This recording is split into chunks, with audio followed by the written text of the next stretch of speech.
ఎవరి కోసమన్నా చేసింది మీకోసం చేస్తున్నాం, ఉపాధ్యాయుల కోసం చేస్తున్నాం, నిరుద్యోగ యువత కోసం చేస్తున్నాం, ఉద్యోగుల కోసం చేస్తున్నామన్న పోరాటం. అయినా గాయపడ్డ కార్యకర్తలు కానీ వాళ్ళ తల్లిదండ్రులు కానీ జైలుకైన కార్యకర్తల నాయకులు కానీ ఎవరు భయపడతలేరు. నా కాళ్ళు మంచి కావాలి, నా చేతు మంచి కావాలి, వెంటనే యుద్ధ భూమిలో తిరగాలి. ఈ ధర్మ యుద్ధంలో కేసీఆర్ తాడో పేడో తెలుసుడే, కేసీఆర్ సంగతి ఏందో చూసుడని చెప్పి అలా ప్రతి భారతీయ జనతా పార్టీ కార్యకర్త భారత్ మాతాకి జై అంటూ వందే మాతరం అంటూ జై శ్రీరామ్ అంటూ గర్జిస్తూ ఈ తెలంగాణ రాష్ట్రంలో కాశాపు జెండా నెత్తుకొని యుద్ధం చేయడానికి సిద్ధంగా ఉన్న విషయాన్ని రాష్ట్ర ముఖ్యమంత్రి గడిలో ఉన్న ముఖ్యమంత్రి ఫామ్ హౌస్ లో తాగి ఉన్న ముఖ్యమంత్రి ఒక్కసారి తెలుసుకోవాల్సిన అవసరం ఉంది. ఏం పాపం చేసిన ఉపాధ్యాయులు ఉద్యోగస్తులు 317 జీవో జారీ చేసిన రాష్ట్ర ముఖ్యమంత్రి కనీసం శాస్త్రీయత లేకుండా నీ ఇష్టానుసారంగా ఫామ్ హౌస్ లో వండి అర్ధరాత్రి జీవో జారీ చేస్తే ఇలా ఉపాధ్యాయులు ఉద్యోగస్తులు తెలంగాణ రాష్ట్రంలో ఏ విధంగా ఇబ్బంది పడుతారో ఒక్కసారి ఆలోచించాల్సిన అవసరం ఉంది. అరే సొంత జిల్లాలో పుట్టి పెరిగిన ప్రాంతంలోనే ఆ ఉద్యోగి ఆ ఉపాధ్యాయి పరాయివాడిగా బతికే పరిస్థితి వచ్చిందంటే దేనికోసమన్నా తెలంగాణ రాష్ట్రాన్ని సాధించుకున్నాం మనం, దేనికోసమన్నా ఇంతమంది అమరవీరులు బలిదానం అయిపోయారు. అరే ఉమ్మడి రాష్ట్రంలో మాకు ఉద్యోగాలు లేవు, ఉద్యోగులు ఇబ్బంది పడుతున్నారు, ప్రమోషన్ లేవు, బదిలీలు లేవు, మాకు కనీసము గుర్తింపు లేదని చెప్పి ఇదే సకల జనమస్య చేసిరన్న సకల జనుల సమ్మె చేసినటువంటి నా ఉద్యోగులు ఉపాధ్యాయులు పెండౌన్ చేసి పిడికిలి బిగించి జై తెలంగాణని గర్జిస్తే ఈరోజు తెలంగాణ రాష్ట్రాన్ని సాధించుకున్నామన్న ఆ ఉద్యోగుల యొక్క సకల జనుల సమ్మె వల్ల ముఖ్యమంత్రి అయిన మూర్ఖుడు అదే ఉద్యోగులను ఇబ్బంది పడుతుంటే ఇలా భారతీయ జనతా పార్టీ కార్యకర్తలు చూస్తూ ఊరుకున్న విషయాన్ని రాష్ట్ర ముఖ్యమంత్రి గుర్తుంచుకోవాలి. అరే స్పౌజ్ నాన్ స్పౌజ్ పేరుతో కొట్లాట పెడుతుండే మూర్ఖుడు, లోకల్ నాన్ లోకల్ పేరుతోని ఉపాధ్యాయులను ఉద్యోగులు ఇబ్బంది పడుతుండే ఈ మూర్ఖుడు. కనీసం వీడియోస్కి అవకాశం లేదు, సీనియర్స్ జూనియర్స్ పేరు మీద కొట్లాట పెట్టిస్తుండే మూర్ఖుడు. వీడియోస్కి అవకాశం లేదు, దివ్యాంగులకు అవకాశం లేదు. ఈ మూర్ఖుని వ్యవహారాశాల వల్ల మొన్న మహబూబాబాద్లో ఒక ఉద్యోగి హెడ్ మాస్టర్ చనిపోయి గుండెపోటుతోని నిన్నకు నిన్న ఇవాళ హుజూర్ నగర్లో పోస్టింగ్ ఇస్తే ఇలా పెద్ద ఊరకు సంబంధించినటువంటి మురళి అనే ఉద్యోగి ఇలా గుండెపోటుతో చనిపోయినటువంటి దౌర్భాగ్య ఇటువంటి సంఘటన నిజంగా తెలంగాణ సమాజాన్ని కలిసివేస్తున్నది. ఇంకా ఎంతమంది ఉసురు రోజుకుంటారు రాష్ట్ర ముఖ్యమంత్రి, ఎంతమంది చనిపోతే ఈ మూర్ఖుని రాక్షసుని కళ్ళు చల్లబడతాయో ఇప్పటికీ అర్థం కాని పరిస్థితి. అందుకే భారతీయ జనతా పార్టీ ఉద్యోగులకు అప్పీల్ చేస్తున్నాం, మేము ఉపాధ్యాయ వర్గాలకు అప్పీల్ చేస్తున్నాం. ఇవాళ ఈ రాష్ట్ర ముఖ్యమంత్రి నిన్న ఆదేశాలు ఇచ్చిండ్రు, రేపే జాయిన్ కావాలని చెప్పి. నేను సోదరులారా మీకు విజ్ఞప్తి చేస్తున్నా, మీకోసం మేము వస్తున్నాం.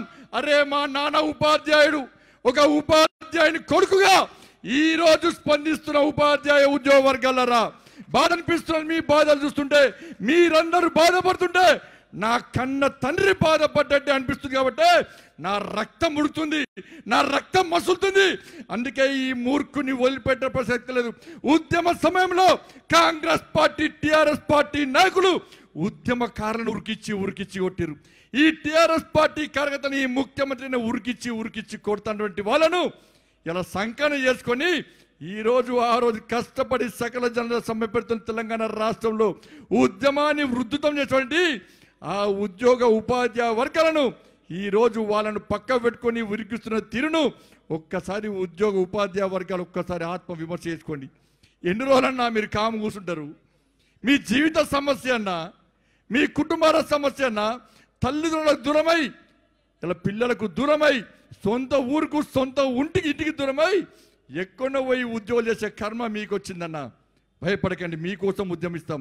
డాక్టర్ లక్ష్మణ్ గారు ఇన్ఛార్జ్, మొన్న కూడా డాక్టర్ లక్ష్మణ్ గారు నా యాత్రను దీక్షను ప్రారంభించడానికి వస్తే ఒక ఓబీసీ నాయకుడు, ఒక జాతీయ నాయకుడు, మాజీ శాసన సభ్యులను చూడకుండా ఇలా అర్ధరాత్రి తీసుకుపోయి ఉదయం 6 గంటల వరకు మా లక్ష్మణను చలిలో కూర్చోండి మూర్ఖుడి రాష్ట్ర ముఖ్యమంత్రి. ఇదంతా ముఖ్యమంత్రి డైరెక్షన్లో జరిగింది. మా చెల్లె బాధపడిన లక్ష్మణ్ గారి ఫేస్బుక్లో చూసిన తర్వాత సోషల్ మీడియా చూసినాక నాకు ఫోన్ చేసిందన్న, లక్ష్మణ్ గారిని పంపించండి అన్న, లక్ష్మణ్ గారు చల్లే ఉన్నారన్న, లక్ష్మణ్ గారు చూస్తే బాధ అనిపిస్తుంది అన్న, వెంటనే విడిపించానంటే డీజీపీ ఫోన్ ఎత్తాడు, సిపి అసలే ఫోన్ ఎత్తాడు. ఇలా ముఖ్యమంత్రి కొమ్ము కాసే అధికారులు ఈ ఇద్దరు అధికారులు.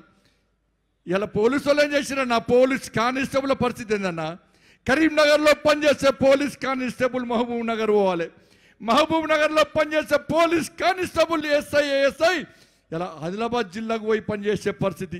భూపాల్పల్లిలో పనిచేసే ఉద్యోగస్తుడు ఉపాధ్యాయుడు ఎలా కరీంనగర్ జిల్లాకు పోవాలి, నల్గొండలో పనిచేసే ఉపాధ్యాయుడు ఉద్యోగుడు పోలీస్ కానిస్టేబుల్ ఏఎస్ఐ ఇలా ఆదిలాబాద్ పోయి పనిచేయాలన్న.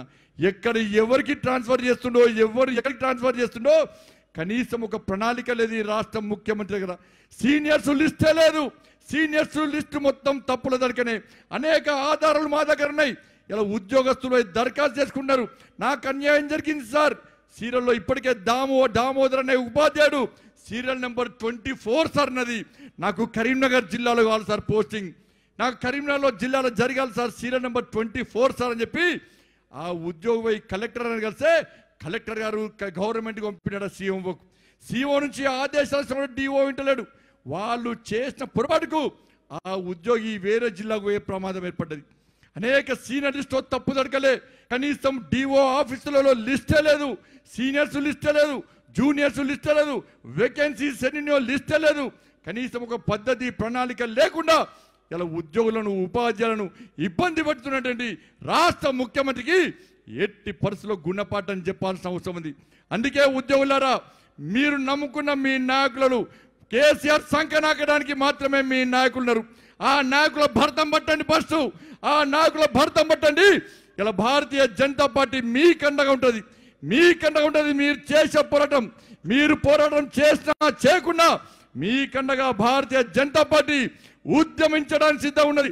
లాఠీ దెబ్బలు తిన్నాం, జైల్లోకి పోయినాం, మళ్ళా శాశ్వతంగా జైల్లో ఉండడానికి కూడా భారతీయ జనతా పార్టీ కార్యకర్తలు సిద్ధంగా ఉన్నారన్న విషయాన్ని గుర్తుంచుకోండి. రండి, బయటికి రండి, బండి వెంటనే పిడికిలు బిగించండి. ఇలా ఈ ముఖ్యమంత్రి యొక్క నిరంకుశ వైఖరికి నిరసనగా భారతీయ జనతా పార్టీ చేపట్టే మహోద్యమంలో భాగస్వామండి. ఎట్టి పరిస్థితుల్లో 317 జీవోను రద్దు చేసే వరకు, సవరించే వరకు, 317 జీవోను సవరించే వరకు కూడా భారతీయ జనతా పార్టీ వెనుకడుగేది. ఈ రోజు మన ప్రియతమ నేత శివరాజ్ సింగ్ చౌహాన్ గారు వచ్చారు, ఎల్లుండి అస్సాం ముఖ్యమంత్రి గారు వస్తున్నారు, వరంగల్లో మీటింగ్, పాలమూరు జిల్లాలో దేవేంద్ర ఫడ్నవీస్ గారు వచ్చి ఆ మీటింగ్ లో పాల్గొతున్నారు. అందుకే ఉద్యోగులారు, ఉపాధ్యాయులారా, మేము ఉద్యమం చేసినప్పుడు కూడా ఈ మూర్ఖుడు, ఈ ముఖ్యమంత్రి స్పందించకుంటే 2023లో భారతీయ జనతా పార్టీ ప్రభుత్వం తెలంగాణ రాష్ట్రంలో రాబోతున్నది. మీ ప్రభుత్వం రాబోతున్నది. ఈ ఉత్తర్వులన్నీ రద్దు చేస్తాం. మళ్ళా మీ ఉద్యోగులు ఉపాధ్యాయులందరూ కూడా మీ సొంత ఇంటికి, మీ సొంత ఊరికి బదిలీ చేసే బాధ్యతను ఈరోజు భారతీయ జనతా పార్టీ పక్కా తీసుకుంటుంది. 2 సంవత్సరాలు భరించండి. అయినప్పుడు కూడా కాకుంటే 2023లో మీ ప్రభుత్వం వస్తుంది, భారతీయ జనతా పార్టీ ప్రభుత్వం వస్తుంది. ఇక్కడున్న నాయకులు ఎవరు ముఖ్యమంత్రి అయినా కూడా వాళ్ళందరూ కూడా మీకోసం ఆలోచిస్తున్నారు. కాబట్టి మిమ్మల్ని తిరిగి మీ ప్రాంతాలకు తీసుకొచ్చే గురుతర బాధ్యతను ఈరోజు భారతీయ జనతా పార్టీ తీసుకుంటున్న విషయాన్ని ఒక్కసారి నమ్మాల్సిందిగా, రేపటి నుంచి భారతీయ జనతా పార్టీ చేపట్టే ఈ మహోద్యమంలో మీరందరూ భాగస్వామ్యం కావాల్సిందిగా మీ అందరికీ సవినయంగా విజ్ఞప్తి చేస్తూ, ఈ ధర్మకార్యంలో పోరాటం చేస్తున్న క్రమంలో నా పార్లమెంటు కార్యాలయం మీద ఏం చేస్తామన్నా తప్పు, ఏ పొరపాటు చేస్తామన్నా, ఉపాధ్యాయులు, ఉద్యోగులు, నిరుద్యోగులు బాధపడుతున్నా, ప్రజల చేత ఎన్నుకున్న పోయిన పార్లమెంటు సభ్యునన్నా, 1,00,000 మెజార్టీతో ప్రజలు నన్ను నా కరీంనగర్ ప్రజలు గెలిపించారన్నా, నా జాతీయ పార్టీ నన్ను రాష్ట్ర అధ్యక్షుని చేసిందన్నా, ఈ తెలంగాణ రాష్ట్రంలో ఈ మూర్ఖుని పాలనలో తెలంగాణ సమాజం ఇబ్బంది పడుతుంది కాబట్టి కొట్లాడమని చెప్పి, యుద్ధం చేయమని చెప్పి నా జాతీయ నాయకత్వం నాకు బాధ్యతలు పేపిందన్నా, నా పార్లమెంటు కార్యాలయంలో కోవిడ్ నిబంధనలు అనుసరించి నేను ప్రశాంతమైన వాతావరణంలో నేను నా కార్యకర్తలు ఉద్యమం చేస్తుంటే కేసీఆర్కి ఏం పుట్టిందన్నా, కేసీఆర్కి ఏం వచ్చిందన్నా, ఏం బాధ వచ్చింది కేసీఆర్ నీకు? నా కార్యాలయాన్ని గ్యాస్ వెల్డింగ్తో కొడతావు, నా కార్యకర్తల మీద వాటర్ క్యాన్స్ పోయిస్తావు. నిన్ను వదిలిపెట్టే ప్రసక్తి లేదు కేసీఆర్. నిన్ను ఎట్టి బస్సు వదిలిపెట్టాం. నిన్ను వదిలిపెట్టే ప్రసక్తి లేదు. నా కార్యకర్తలను జైలు పంపుతున్నావు, మా నాయకులను జైలు పంపుతున్నావు, నా కార్యకర్తలను కాళ్ళు చేతులు విరగొడుతున్నావు. నీకున్నది బిడ్డ, నీకు నీ కుటుంబం ఉంది కేసీఆర్. నిన్ను కూడా వదిలిపెట్టాం. నువ్వు వేయేది అవినీతి పేరుతో జైలు పోతున్నావు. తెలంగాణ సమాజం అంతా ఈ కేసీఆర్ జైల్లో తొక్కాలని చెప్పి తెలంగాణ సమాజం అంతా వస్తున్నది. కానీ నేను కానీ నా కార్యకర్తలు జైల్లో ఉంటే దేశమంతా తెలంగాణ సమాజం అంతా యాగాలు చేస్తుంది కేసీఆర్, పూజలు చేస్తుంది కేసీఆర్. రండి అమ్మవారు తల్లి ఇలా వెంటనే మా కార్యకర్తలను, బీజేపీ కార్యకర్తలు మా కోసం పోరాటం చేస్తున్నారు, వాళ్ళని కాపాడండి, వాళ్ళని వెంటనే బయటికి తీసుకురని చెప్పి ఇలా దేవాదాలకు పూజలు చేస్తున్న సమాజం నా తెలంగాణ సమాజం. కానీ నిన్ను జైల్లో పంపాలి. నేను జైలుకు పోయిన రోజు ఈ తెలంగాణ సమాజం అంతా ఈ మూర్ఖుడిగా బయటికి రావద్దు, శాశ్వతంగా జైల్లోనే ఉండాలని చెప్పి పూజ చేయడానికి సిద్ధమైన కేసీఆర్ తెలంగాణ సమాజం. అందుకే ఇది ఒకవైపు నడుస్తుంటే టిఆర్ఎస్ పార్టీ కానీ ఇతర పార్టీలు కానీ భారతీయ జనతా పార్టీ మీద తప్పుడు ప్రచారం చేస్తున్నారు. ఏ ప్రచారాన్ని నమ్మాల్సిన అవసరం లేదు. సోషల్ మీడియా ద్వారా మన తమ్ముళ్ళు, మన కార్యకర్తలు వాస్తవ విషయాలను సమాజానికి తెలియజేసే ప్రయత్నం చేస్తే వాళ్ళని మొన్నటి నుంచి అరెస్టులు ప్రారంభించరు. పొట్ట కూటి కోసం అన్న యూట్యూబ్ ఛానల్ పెట్టుకున్నారు. వాస్తవ విషయాలను తెలంగాణ సమాజానికి చెప్పడానికన్నా యూట్యూబ్ ఛానల్ పెట్టుకున్నది. ఇలా యూట్యూబ్ ఛానల్ నిర్వహించేవాడిని ఆ నిరుద్యోగ యువకులందరూ కూడా నాన్ బెయిలబుల్ కేసుతోండి 30 రూపాయించి ఇలా లోపలికి పంపించే ప్రయత్నం రాష్ట్ర ముఖ్యమంత్రి చేస్తున్నాడు. నేను చెడుతున్నా రాష్ట్ర ముఖ్యమంత్రిని, ఎవరినైతే అరెస్ట్ చేసినావో, ఎవరి మీద కేసులు పెట్టాలని ప్రయత్నిస్తున్నావో వెంటనే వాళ్ళని బేషరతుగా విడుదల చేయి. వాళ్ళ మీద పెట్టిన కేసులు వెంటనే ఎత్తేకుండా నీ సంగతి చూస్తున్న విషయాన్ని రాష్ట్ర ముఖ్యమంత్రి గుర్తుంచుకోవాలి. నువ్వు అది పక్క పెట్టు. నిన్న ఇలా ఉమ్మడి ఖమ్మం జిల్లాలో కొత్తగూడెంలో నీ శాసనసభ్యుడు, నీ పార్టీ శాసనసభ్యుని యొక్క కొడుకు ఒక కాల యమునిగా మారి ఇవాళ ఏ విధంగా కుటుంబాన్ని ఆత్మహత్య చేసుకోవడానికి కారకూడేండో ఒక్కసారి రాష్ట్ర ముఖ్యమంత్రి ఆలోచించాలి. సిగ్గుండాలి రాష్ట్ర ముఖ్యమంత్రికి. నీ పార్టీ కార్యకర్త ఇంకోని భార్యను పక్కలకి రమ్మని చెప్పి ఇలా వీడియో పెడితే నీకు సిగ్గుండాలి రాష్ట్ర ముఖ్యమంత్రి. అక్కడ ఉండాలి రాష్ట్ర ముఖ్యమంత్రి.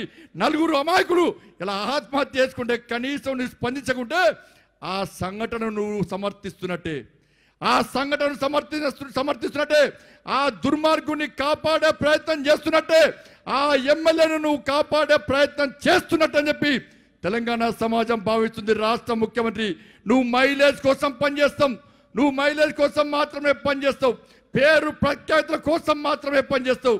కానీ 4 కుటుంబ సభ్యులు నా భార్యను ఇంకో దగ్గర పంప, నేను చచ్చిపోతే నా భార్య పిల్లల్ని ఎవరు కాపాడాలని చెప్పి ఇలా రామకృష్ణ అనేటువంటి అమాయకుడు ఇలా ఆత్మహత్య చేసుకుంటే, కుటుంబం సహా ఆత్మహత్య చేసుకుంటే ఇలా ఏం చేయాలో, ఏ విధంగా శిక్షించాలో ఒక్కసారి ఆలోచించండి. తీసుకుపోయి రిమాండ్ చేశారు. ఒక్కసారి ఆలోచించండి. అదే వేరే వాడు తప్పు చేస్తే వాడిని రిమాండ్ చేయరు, ఇలా ఎన్కౌంటర్లు చేస్తారు, ఇంకో రంగా 30 రూపాయలు ఇస్తారు. చేయాల్సిందే. క్రిమినల్స్ లెక్కన చూడాలి. పెద్దోడైనా చిన్నోడైనా క్రిమినల్స్ లెక్కన చూడాల్సిందే.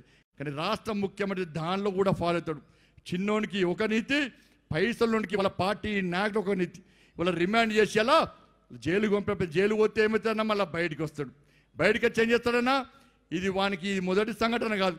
పోలీసు వాళ్ళ భార్య పిల్లలను కూడా రమ్మన్నాడు ఈ మూర్ఖుడు. అనేక మంది ఉద్యోగస్తులు ఇబ్బంది పెట్టింది ఈ మూర్ఖుడు. అప్పుడే రాష్ట్ర ముఖ్యమంత్రి కానీ ఇవన్న అయ్య కానీ కఠినంగా వివరించుంటే ఇలా 4 పిల్లలు, 2 పిల్లలు, వీళ్ళకి భార్యాభర్తలు బలేవారు కాదు. ఇప్పటికైనా రాష్ట్ర ముఖ్యమంత్రి స్పందించాలి. రాష్ట్ర ముఖ్యమంత్రి స్పందించాలి. ప్రజల సమక్షంలో ఆ దుర్మార్గునికి శిక్ష పడే విధంగా వెంటనే రాష్ట్ర ముఖ్యమంత్రి స్పందించాల్సిన అవసరం ఉంది. హాయ్ ఫ్రెండ్స్, మా టుడే టుమారో యూట్యూబ్ ఛానల్ చూస్తున్నందుకు చాలా థ్యాంక్స్. మరిన్ని లేటెస్ట్ వీడియోస్ కోసం వెంటనే సబ్స్క్రైబ్ చేయండి. అలాగే ఈ బెల్ ని కూడా రింగ్ చేసేయండి. మా నోటిఫికేషన్స్ అన్ని మీ మొబైల్లో వస్తాయి. అలాగే మా వీడియోస్ మీకు నచ్చితే లైక్ చేయండి, షేర్ చేయండి, నచ్చకపోతే కామెంట్ చేయండి.